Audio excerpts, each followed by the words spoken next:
Welcome to the LIMB-itless podcast. The LIMB-itless podcast is centered around exactly that, being limitless. Hunting, fishing, fitness, nutrition, adventure, disabilities. What may be covered during the LIMB-itless podcast will be, well, limitless. Stay tuned for this episode of the LIMB-itless podcast.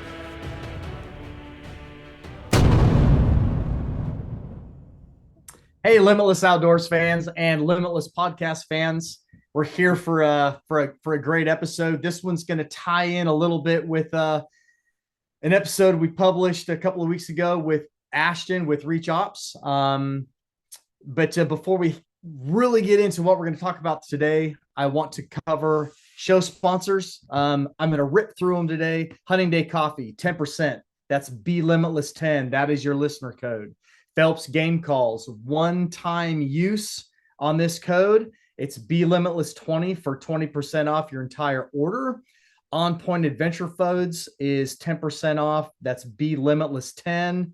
Vortex Optics is VTX LMTLS 25 for 25% off any Vortex products at eurooptics.com. I have the Lub Sauce. That's 10% off any order, $12 or more. That's BLimitless 10.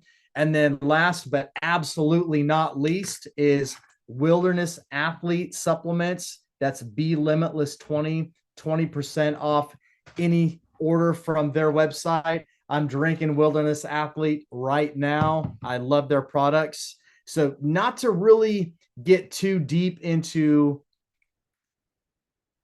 our sponsors, but I do want to remind everybody that there is no kickbacks to the Limitless podcast when you use those product codes. They are there for you and your benefit, so please utilize those. So with that said, it was a couple of years ago, I was connected with Emily from Kaizen Athletics out of Virginia Beach, Virginia. I had been at a run with my wife, Tara, down there, and a friend of ours is a mutual friend of Emily's. And Emily saw me running down the road with my running prosthetic on, and she reached out to Glenn and said, "Hey, Glenn, do you know this guy? I'd like to get in contact with him." And Emily and I, that's how we were initially connected. Emily has an adaptive gym program. It is a nonprofit program down in Virginia Beach where she provides training to adaptive athletes and those with disabilities that are aspiring to be athletes. She is a certified coach. She works with a bunch of people in the adaptive community. She's a fantastic, energetic person, and she has recently married a first responder in Virginia Beach, firefighter, who, again, if anybody knows my history, firefighters are near and dear to my heart because it is the second best career in the world. I've fortunately been able to be a part of the EOD community and the firefighter community, so I love them both. But I'm going to stop talking and I'm going to let Emily take this show away, and have no idea where our conversations are going to go, but I guarantee you they are going to evolve around functional fitness, adaptive athletics, nonprofit organizations, and anything and everything else that she wishes to talk about. So Emily, let's hear what you have to share for the listeners today, please.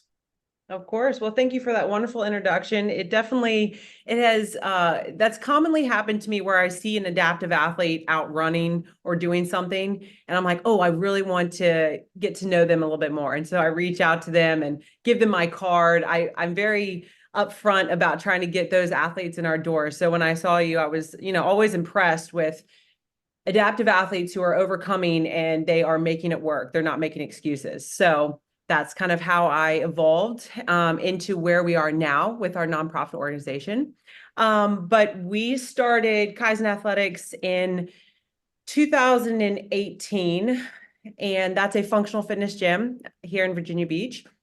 And I didn't start our adaptive program until 2020. So that's kind of when we got our first space For 2 years, I had my gym inside of a friend's garage, which was barely big enough to even have a vehicle inside. And I did small group training, I did one-on-one, and I was kind of waiting for the next step as far as, a bigger space. Could I afford it? All the things. And luckily for me, my husband had a CrossFit gym prior to this. So he had all the equipment I needed. It was just in storage, waiting for the next step for me to take.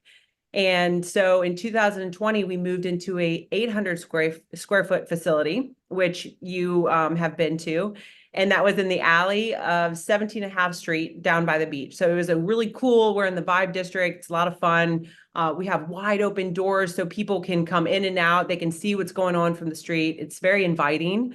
And so I started Kaizen Athletics with the idea of, I'm going to do small group training. I enjoyed the interaction with individuals in our community. I never knew that it would take me to the road it is today. And so I started the adaptive program in 2020 as well. And my first adaptive athlete was a spinal cord injury. He was former Marine Corps. And he was sent to us from mutual friends. And also he was part of an organization with Mutts with a Mission. So I'm not sure if you're familiar with that organization. I'm not. No. Yeah, so they provide service dogs for wounded warriors, veterans, first responders, law enforcement officers, and they have to apply to be part of this program. And they go through this camp to where they end up leaving with a service dog that is special for them. And so I met this gentleman through a Mutts with a Mission organization function. It was a run of some sort. And he had a spinal cord injury and he used this dog as mobility. So he used him to get around. If he fell, he couldn't get back up. He would use this dog to get back up.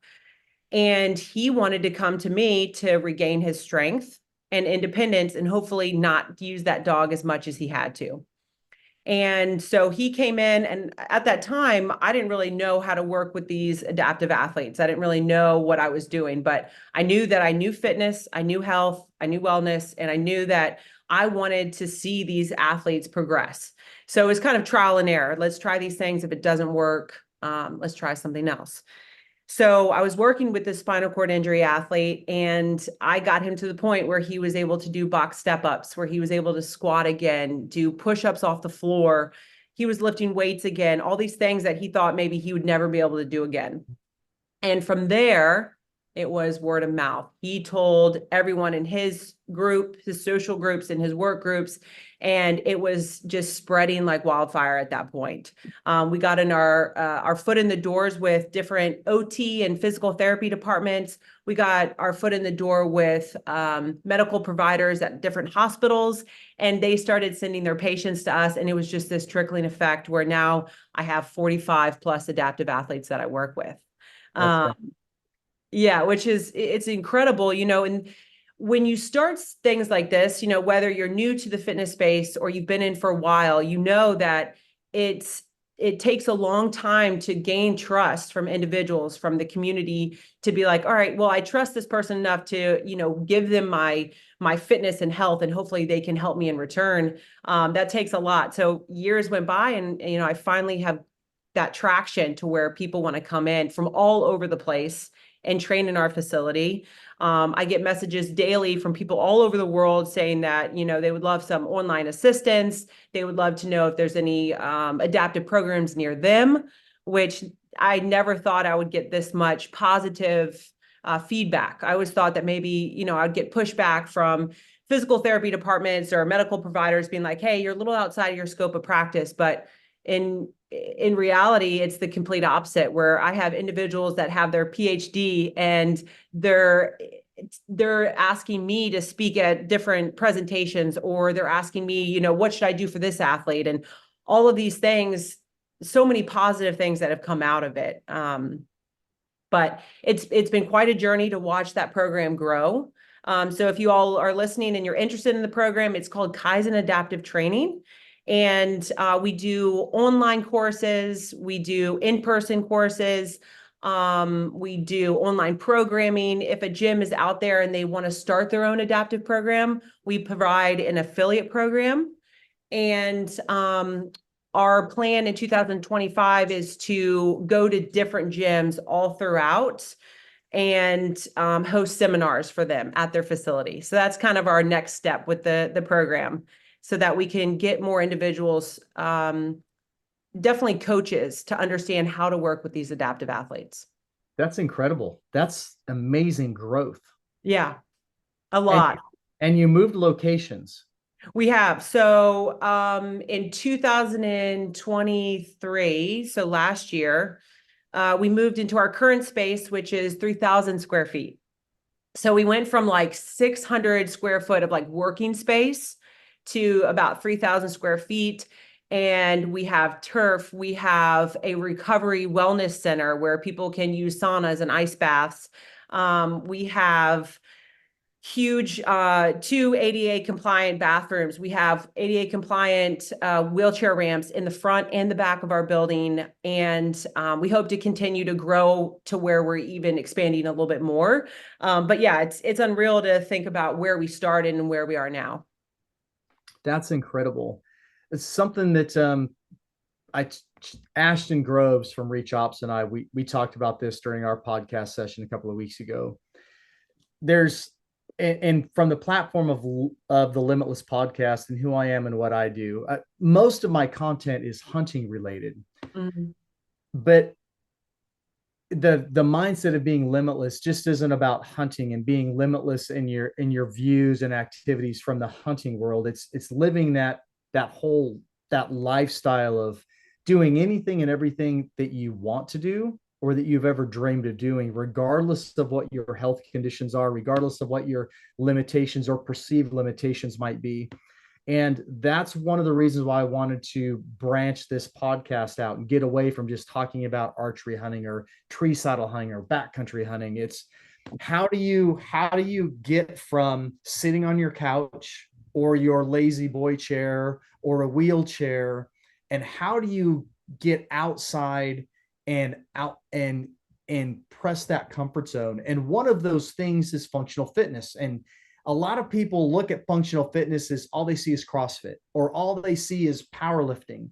And they look at it as, well, I could never do that, or I don't have a desire to go do deadlifts. But it's so much greater than that. And when you put all those parts and pieces together, which is exactly what you're doing, is you're taking people who are dealing with those disabilities and the mindset of, I could never do that. And that never do that can be as simple as driving a car again, or taking a shower on their own again. Those simple things, not even looking beyond that into running a 5K. Maybe somebody thinks that they'll never ever be able to run a 5K because they have some type of physical limitation. And when you look at the functional fitness aspect of that, those daily body movements that they think they can't do anymore, by applying functional fitness now with a little bit of effort, they can do those things again. And that was a really exciting conversation I had with Ashton. And it's one of the reasons why I wanted to get on video with you, because you are that person that, I mean, Ashton's making legs, he's putting legs and arms on people, he's giving them a direction. You're making dreams come true. And that's what's really cool about the conversation. Yeah. And we're so lucky to have the support from Reach. I mean, they have been incredible. And the first time I went in there and I met everyone that works there, I immediately saw on their whiteboard, they had flyers printed out of our program, which I thought was really cool. So it's so important to have these relationships with other organizations or other businesses, because ultimately we're all working together for the same goal, getting more individuals out, moving, living a healthier lifestyle. And that's done through movement, and it's done through community and having that sense of belonging somewhere. When I first started with, or actually before I started our program, I was working out with a handful of wounded warriors. And this was at a local gym here, and they were doing the same workout as me. So when most people think of CrossFit or functional fitness, you would think of these elite warriors that I was working out with. We were doing box jumps together. We were doing deadlifts, running, and these guys all had prosthetics on, whether that was an upper extremity or lower. And I was blown away by this, not just the physical side of things, but the mentality of these guys had every excuse to not be there. And mind you, these were previous military service members. So they have a different mindset. Their mindset is they're going 100% all the time. There is no off days. There's okay, I lost my leg or my I have a spinal cord injury, whatever it is. How are we going to adapt? How are we going to modify these things to make life better and more enjoyable? So that was kind of when this all evolved. I was like, I want to bring this to our community. There are other organizations in the United States that do similar programs, but they weren't here in Virginia Beach. So I said that I want to be the first. I want to bring, an all-inclusive fitness training center where individuals can come in with amputations, wheelchair users, stroke survivors. We have individuals that have neuromuscular diseases. We have individuals that have suffered traumatic brain injuries. A lot of our veterans are wounded warriors, also have PTSD. All of those invisible wounds that when you look at somebody, you're like, wow, you got nothing going on. And internally, they have a lot. Yeah. So, yeah. And, being in Virginia Beach too, we're huge military space as well. And we want to always talk about those things because the worst thing you can do is not discuss these things. Don't, put it on, brush it underneath the rug and, not address these things because mental health is 100% tied to your physical health as well. I believe the more you get out, the more you're involved in society, and some of those mental health issues can be benefited from being in that physical space. But I have seen firsthand how functional fitness has changed the lives of these individuals. And, starting with that first athlete I had, he's like, wow, I can squat down to a toilet on my own, or I can push myself up off the floor and not use my mobility dog if I learn how to get stronger in a push-up or a burpee. And so when you look at these movements, you look at deadlifts, pressing overhead with a barbell. When you look at a burpee, you see all these things, you're like, oh, it's just an exercise. And you're like, well, let's look a little further and think, okay, well, a burpee is you simply falling and getting back up. So Correct. that translates over to that functional movement. How am I going to do something in the gym that's going to benefit my life outside of the gym? you know so I found that working on these movements with these individuals has been so beneficial to where they'll come up to me and they'll say, I carried in a case of water bottles on my own today from the car to the house, or I picked up my kid for the first time and I was able to run around and play with them.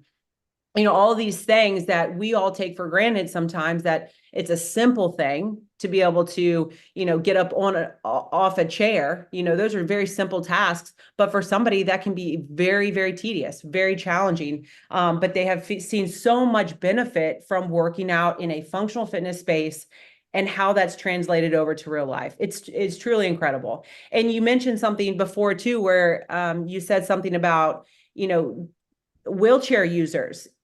Some of these individuals have never been out of their chair. They become one with their chair.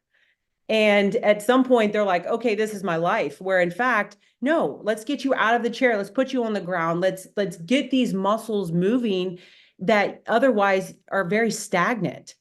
So it's really cool when you open their eyes to, oh, actually, I can safely get on the ground by myself and I can do some mobility work on the floor, or I can learn how to do a push-up on the floor. And that I have seen to be so beneficial for these guys, because now you're giving them confidence outside of the gym to be like, okay, I can get it on and off the bed by myself. I don't need to call my husband every time. So I think it's very empowering for them. It's independence. Yep, It absolutely. provides people with some level of returned or gained independence. And some people forget what that's like. I fortunately was not in a wheelchair very long. It is that military mindset of I will not be broke and I will be better. And I wanted to return to active duty and a full deployable military member. So for me, there was no way I could rely on a wheelchair, crutches, cane, none of that. I had to perform to a standard greater than the normal guy in my community because I had to prove that I could do it. That's Not everybody thinks that way, yeah. right? And what's even more unfortunate is not everybody believes that they can be anything different than where they're currently at. And that is what your program is providing people. It's that return of independence if they lost it, or maybe they were born with something and they never had independence. Sure. And it's when you were when you can take that mentality of having to rely on equipment or other people every day of your life and then exchange that for that piece of independence, however small or big that is, it's life changing. Oh, absolutely. And, going to that equipment piece, all of the equipment that we use is freestanding. So whether that's dumbbells or barbells, they use kettlebells, wall balls, and then we have like cardiovascular machines. So we have ski ergs or rowers or bikes. And these are all things that they can get in and out of safely and independently. There is no stationary pieces of equipment like you would see in probably a bigger Globo gym situation where they have to try to get in and out of equipment. It's, in my opinion, it is not very accessible. So when you teach these guys that, and reality is you're not going to have this fixed piece of equipment that you're moving, right? It's going to be odd object. It's going to be something that is going to be challenging. You're going to be reaching for something. You're going to be hinging over for something. So we're teaching them, hey, we're going to pick kettlebells up off the ground today, and you're going to learn how to hip hinge and use your core strength to bring that weight back up. So for majority of our athletes, and we call everybody athletes because I think that there's no reason. These are just individuals that have a long-term impairment, but at the end of the day, we're all athletes. We all can move weight, we can all move our bodies in some capacity. So that's very important to us that these athletes feel like they are just like everyone else. But I think a huge piece is just the educational aspect too. When a lot of athletes come into our facility, they didn't realize that, oh, I can use these dumbbells to press overhead, or I can do these wall balls and try to throw this ball up as high as I can. Instead, it's old school way of thinking. So we have a lot of our seated athletes who are trying to do bicep curls. And I'm like, all right, well, that's fine. You want to, maybe get your bicep a little bit stronger and everything that comes with that. But what does that translate over to if you cannot transfer your body out of your chair to another bench or to your bed? How is that translate over? And they're like, oh, well, I didn't think about it like that. So as soon as I educate them on, okay, well, let's work on dips today so that you can transfer your body out of this chair into the bed, their whole mindset changes. And I think that the educational piece is just as important as, what's your why? Why am I doing this movement? Okay, well, we're going to do that movement because I know that you want to be able to pick up your kid overhead, So having that why behind your movement is extremely important, whether that's an able-bodied athlete or your adaptive athlete. It's interesting that you bring up the why, Emily. I had never really looked at that before. I'd never heard the quote unquote, what is your why until I retired from the Navy. And I went through a program for certain communities within military service, and they have different life coaches come in.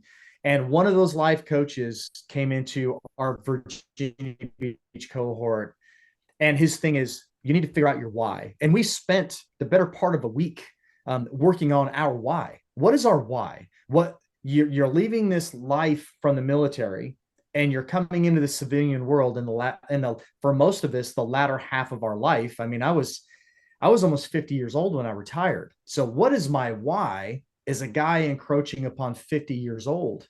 Had never really looked at it that way. Why am I making this transition, and what do I want to do? And that want is tied to my why. Why am I going to do it?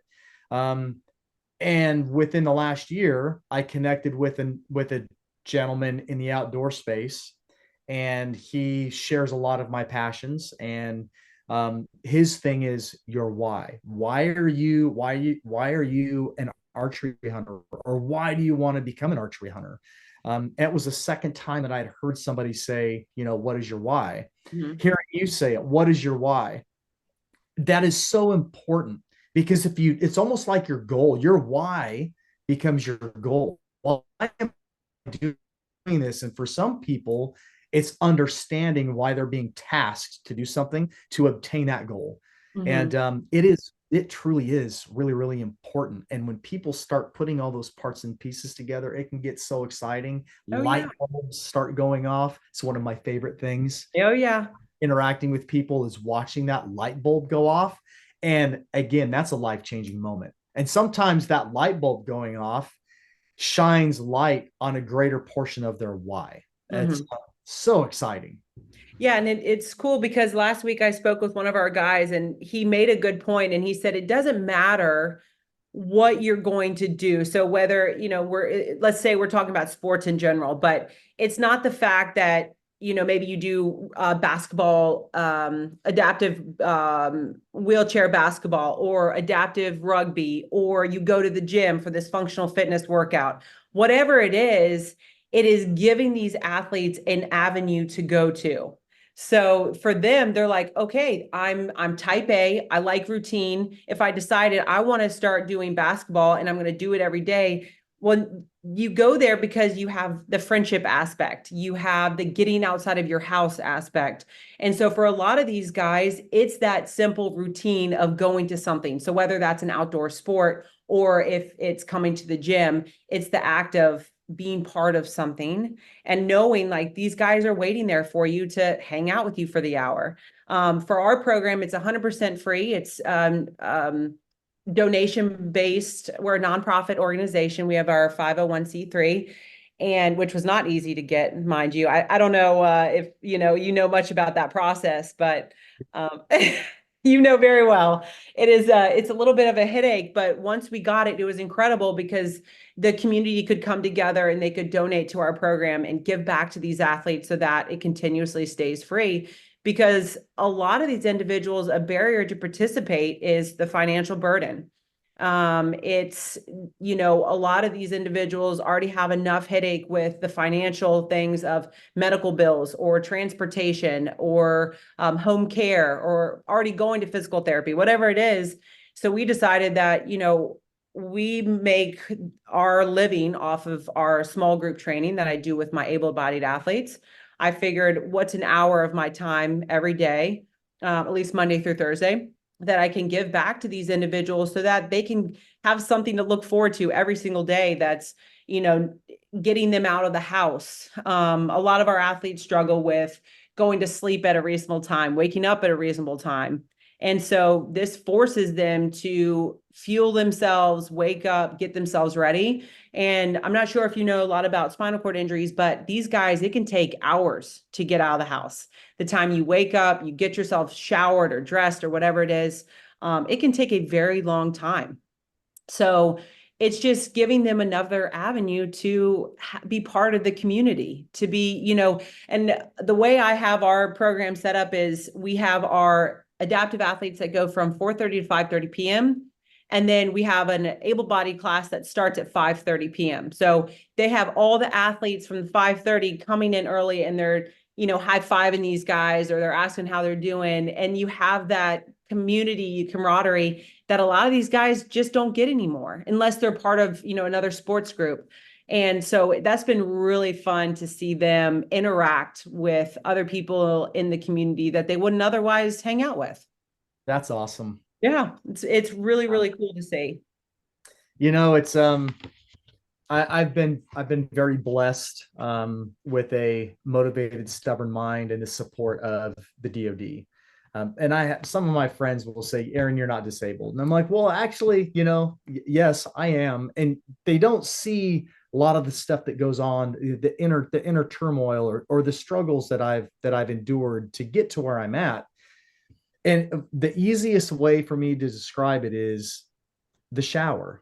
Every time I go to a new location, whether I'm on vacation or it's a work trip or I'm in a hotel or somebody else's house, staying the night, every shower is a new experience. I have to figure out how I'm going to take my prosthetic off and get in and out of the shower and safely shower and then dry off and then carry on Sure. with my day or my evening, whatever it's going to be.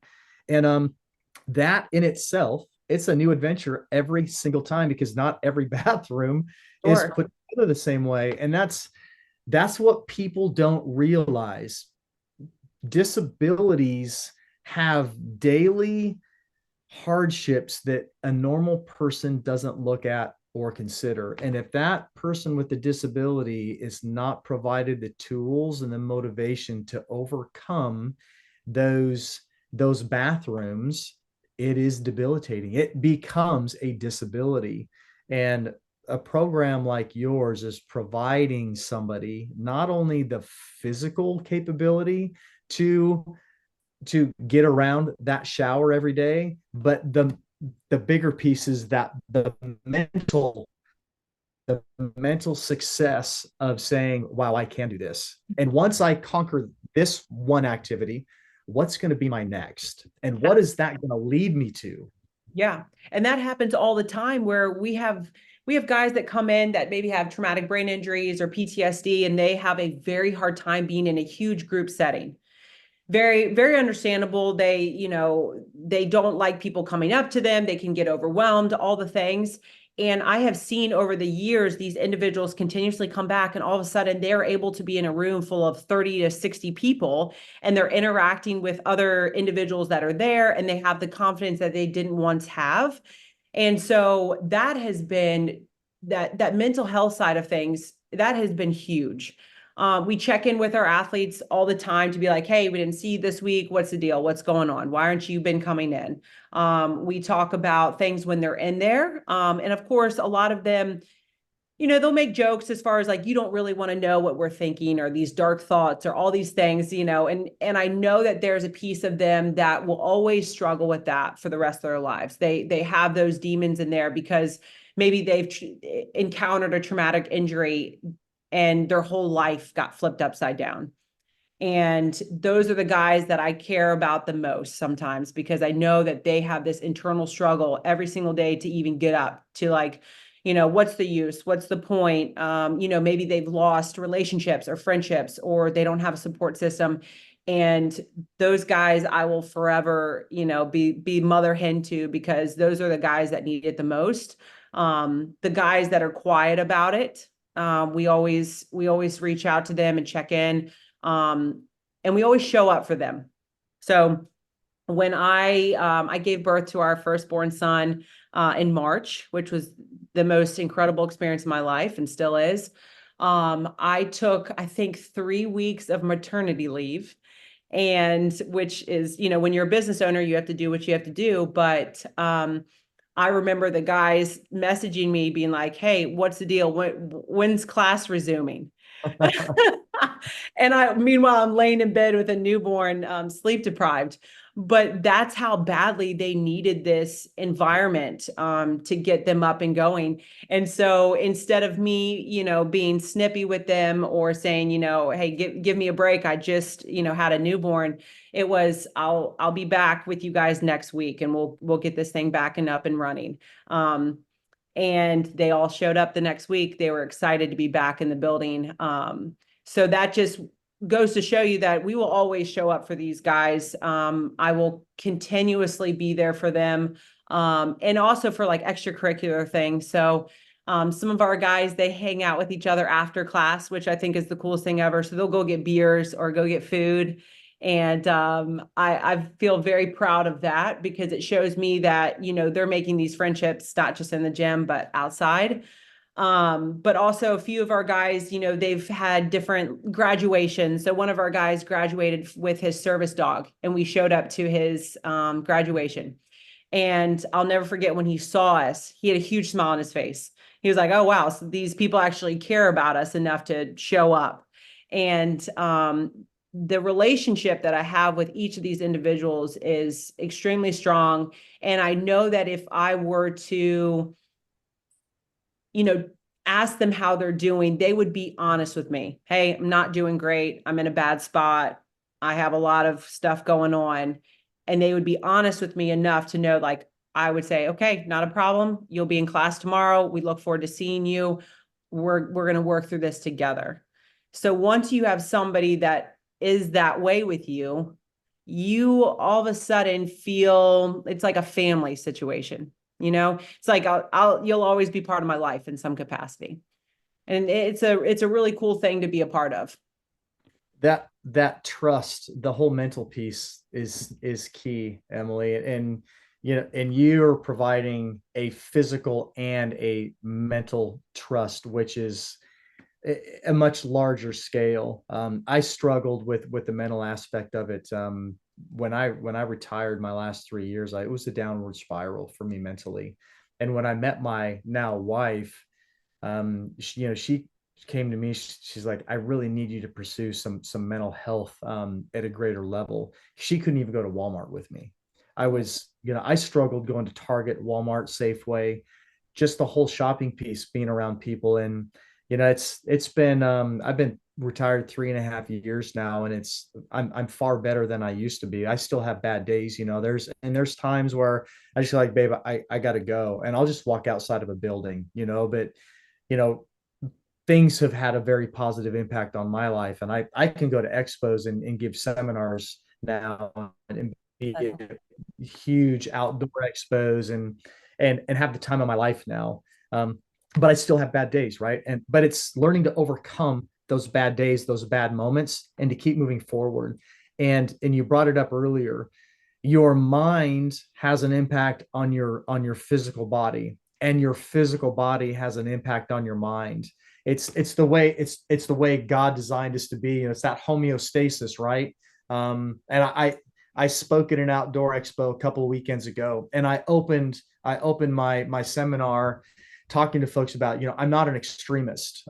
It was based off of backcountry, and I don't go ultra light. But I don't use, the least expensive stuff that I can get either. I have a happy medium. I like light. I do like lightweight. I do like waterproof. And I'm not afraid to spend a little bit of money on my gear, but I like creature comforts as well. So I'll carry an extra 10, 12, 15 pounds on my back to save a little bit of money, or to have a little bit of an extra comfort with me. I'm not an extremist. And I explained it as that homeostasis, right? It's how our body works. So if you're not physically fit, that is going, no matter how mentally strong or healthy that you think you are, if you're not physically fit at some level, it is going to have an impact on your mental psyche. And if you're not mentally whole, that is going to have an impact on your physical being. And sometimes maybe you might look like you're physically fit, but there's going to be things going on inside of your gut health might be bad. Your blood pressure could be bad. You might be fighting, reoccurring colds or flu-like symptoms, because your mental health is not in a good place, and it's having a bad or negative impact on your body. So when you could get into a program like you're offering, you're allowing people to come to a positive environment around positive people. They're overcoming small victories, which is impacting their why, and they're, developing these bigger goals, and they're around people that are doing the same thing, and they're working on themselves. Mm-hmm. It's not a competition. You Sure. are working on you and your why, and you're not truly worried about what everybody else is doing around you. It's wonderful. Yeah. And when we do our workouts, it is one workout that they all do. So it doesn't matter if you're a spinal cord amputee, stroke survivor, you name it. It doesn't matter what you are. I modify or adapt the workout depending on who is there for the day. So ultimately they're all doing the same workout, which is really incredible. So it's not like somebody's off in the corner doing something, or, they're all displaced. They are now, talking trash to each other, which they do really.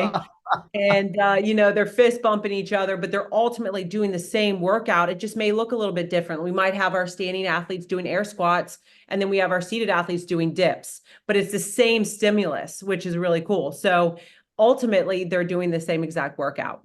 And we are huge components on that recovery piece. We are very big on not just addressing the mental health thing and obviously going to see somebody, a professional for that aspect.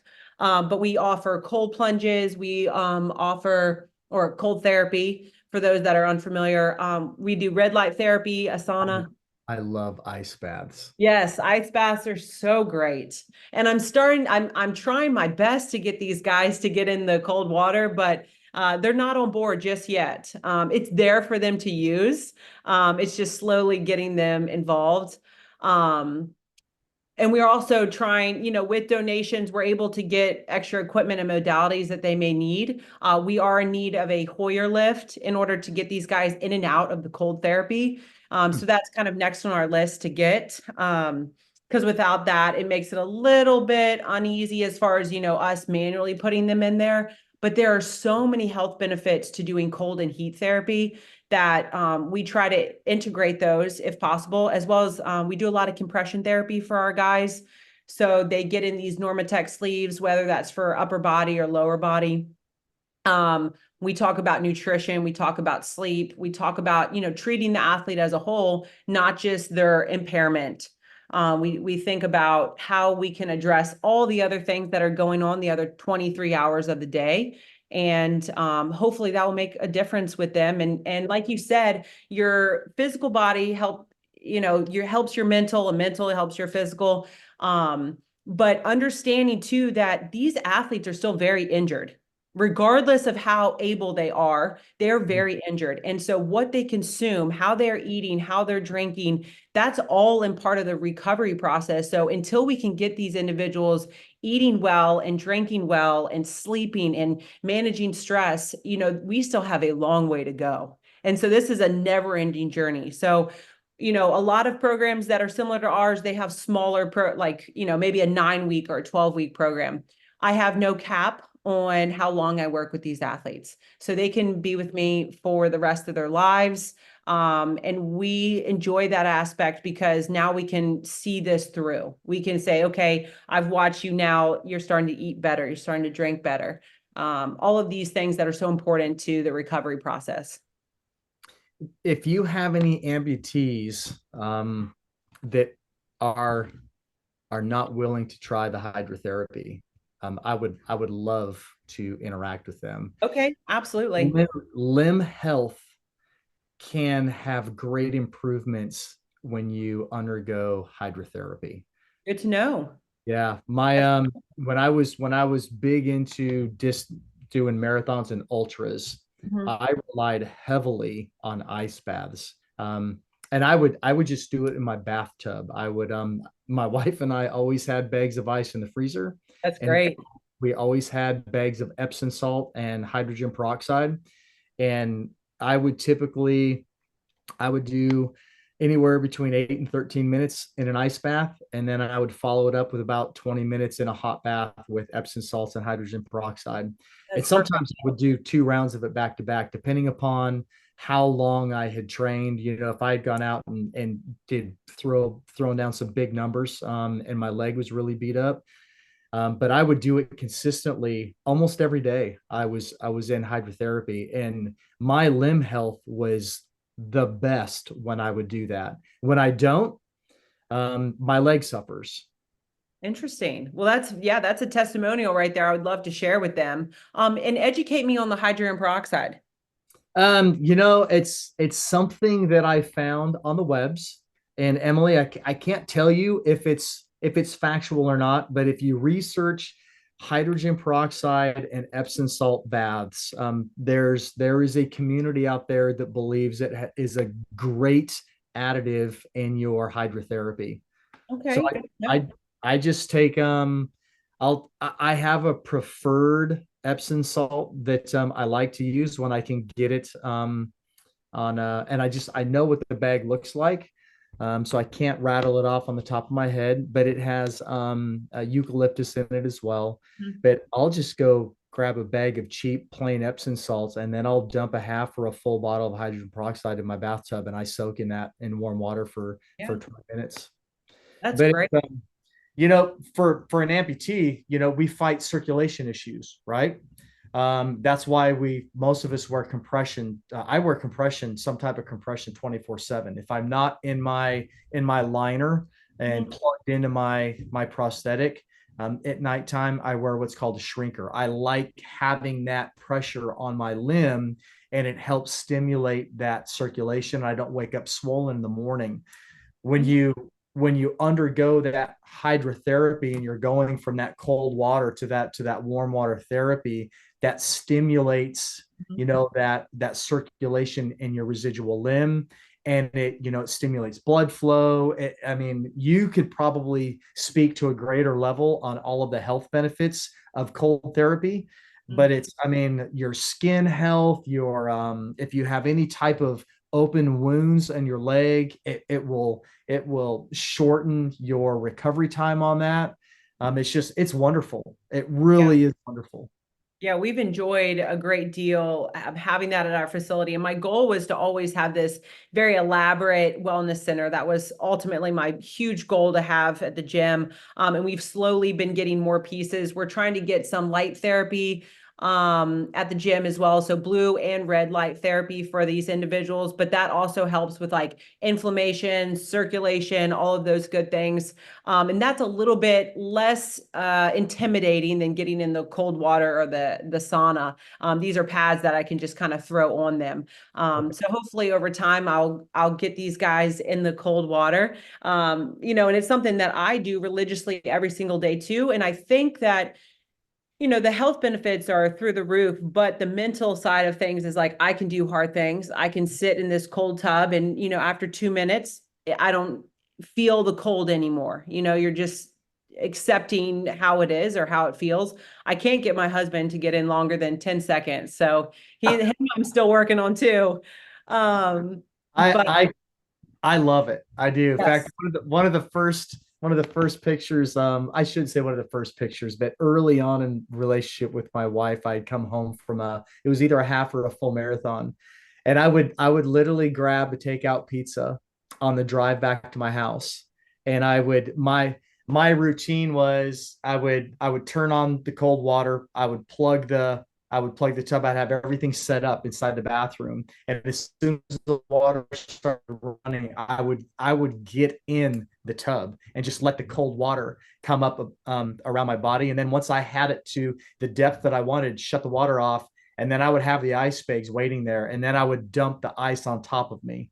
And I had a what's that? I said it's all about routine. What It works is. for you? Yep. And I had an adult beverage sitting on the side of the tub, and I had a whole pizza in a box, and I sat in the tub and I That's did awesome. 2 rounds of this hydrotherapy, drinking a beverage and eating a pizza, and celebrating this run. And I sent You're living Tara. your best life. She's just like, you're a nutball sitting in the Yeah. ice eating You were pizza. living your best life though. I'll tell you what, that it Absolutely. doesn't get better than that. Yeah. And it really, it's the again, it's that mental piece, right? I can do hard things. That the initial shock to that cold water, it sometimes it can be rough, but once you start doing it and you feel the benefits of it, it can turn from that, man, I don't want to go get in that cold water, to I'm Right. really looking forward to this ice bath because I know the way it's going to make me feel when I'm done. Oh yeah. And my routine is I do it midday. So that's kind of like my caffeine kick because it gives me Oh, that adrenaline rush. It gives me that almost like a caffeine boost. So when I get in the cold plunge midday, it kind of peps me up before my evening classes start. So that's been my routine. But we also have a couple guys that come to the gym and they do it first thing in the morning at like 5 a.m. before they come to the workout. So to each their own, I say is whenever you can get it in, fit it in. That's kind of my philosophy is, try to make your life into this routine if you like a routine, but I think consistency is really what gives you results. So whatever you can do it consistently and do it daily. The Kaizen way is small, continuous progress daily. So that's what we're looking for is what you can do every single day that will ultimately make your life better or your life healthier. You live longer, all the things. I love it. Yeah. I love it. Well, We've been going at it for about an hour. Is there anything else that you want to talk about? I just would like to share that, we would love to help individuals learn how to coach adaptive athletes. So if you're interested, we would love to help you either start a program of your own or coach these athletes. And all of our resources are found on our website. So that's going to be kaizenadaptivetraining.org. Or you can follow us on social media. So we have Facebook, Instagram, and you can actually see these athletes in play. So you can see, an amputee, let's say an upper body amputee that is rowing with a single arm. You can see her in action. Or if you're not sure how to do wall balls or do the barbell, we have our athletes all over social media and you can see them in real time doing these workouts, which I think is really empowering for a lot of individuals that don't know where to start or they don't know what maybe a movement looks like. And we put that all on social media. So if you want to give us a follow, it's a great way to be exposed to the adaptive world. Thank you very much for sharing that. Any listeners out there, whether you're disabled or not, and I'm going to speak to the folks that are not living life with a perceived disability.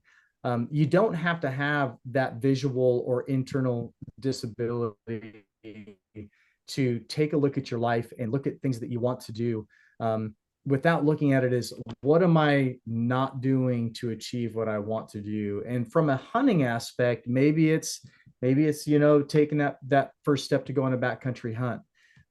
Watching folks that have disabilities doing hard things, overcoming hard things, maybe that's the one thing that you need to become a part of so that you can challenge yourself to do something hard that you're not willing to accomplish yet. Check Emily out. Check out Kaizen Athletic out. It's an awesome program, and if you want to be inspired, definitely something that you need to watch, because it just observing it might change your life. So thanks for listening to another Limitless podcast. You guys know where to find me. I'm on Instagram and Facebook and YouTube, and on all major podcasting platforms. And all of our episodes are videoed and published on YouTube as well. So Emily, again, thank you very much for your time. I'm really looking forward to getting face to face with you and Ashton in the same room. And I think we might have a really, really good conversation, and we'll tie all of this together in a final episode. Absolutely. Thank you for having me today. You're welcome. All right, Emily, be limitless.